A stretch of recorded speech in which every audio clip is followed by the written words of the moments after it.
एक बार किसी ने एल्बर्ट आइंस्टाइन से पूछा कि साउंड की स्पीड क्या होती है। अब पूछने वाले ने यह सोचा होगा कि ये तो आइंस्टाइन है, इन्हें तो सब आता ही होगा। अब देखिए, एल्बर्ट आइंस्टाइन को यह आता था या नहीं आता था वो तो मैं नहीं जानता हूं, लेकिन उन्होंने जो जवाब दिया वो आज के संदर्भ में हमारी एजुकेशन सिस्टम को आईना तो दिखा ही देगा। उन्होंने कहा कि ये सब डेटा सेंट्रिक चीजें और ये इंफॉर्मेशन मैं अपने दिमाग में स्टोर करके नहीं रखता हूं, ये सब चीजें तो बुक्स में लिखी हैं, जाके देख लो।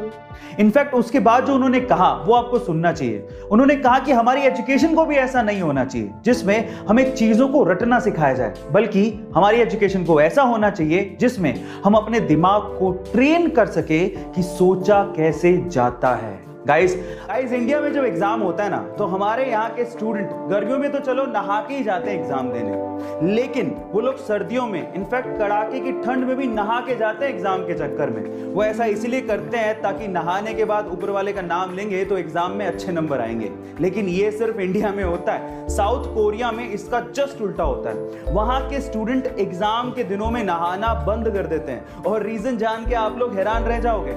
उनका यह मानना है कि अगर एग्जाम के दिनों में नहाए तो ऊपर पानी जैसे ही पड़ेगा वो सारा का सारा पढ़ाई किया हुआ पानी के साथ ही बह के निकल जाएगा। Oh my God. एक बहुत दिलचस्प कहानी सुनाता हूं, ध्यान से सुनिएगा।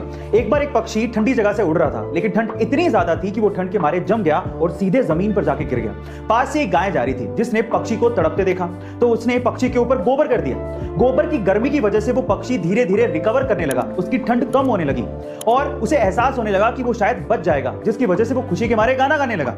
पर उसके गाने को गलती से किसी बिल्ली ने सुन लिया। बिल्ली ने देखा कि आवाज कहां से आ रही है, तब उसे समझ में आया कि गोबर में एक पक्षी है जो गा रहा है, तो उसने गोबर से पक्षी को बाहर निकाला और खा गया। अब इस स्टोरी का मोरल क्या है, ध्यान से सुनिएगा। पहला, जरूरी नहीं है कि जो आप पे गोबर करे या आपको कष्ट दे वो आपका दुश्मन है। दूसरा, जरूरी नहीं है कि जो आपको गोबर से बाहर निकाले या कष्ट से बाहर निकाले वो आपका दोस्त ही है। और तीसरा, जब भी आप गोबर के अंदर हो यानी कि कष्ट में हो तो अपने मुंह को बंद रखना चाहिए। गाइस, आपको ये स्टोरी कैसे लगी कमेंट सेक्शन में जरूर लिखिएगा, और ऐसे अमेजिंग वीडियोस के लिए शेयर, सब्सक्राइब एंड लाइक। मिलते हैं अगली वीडियो में।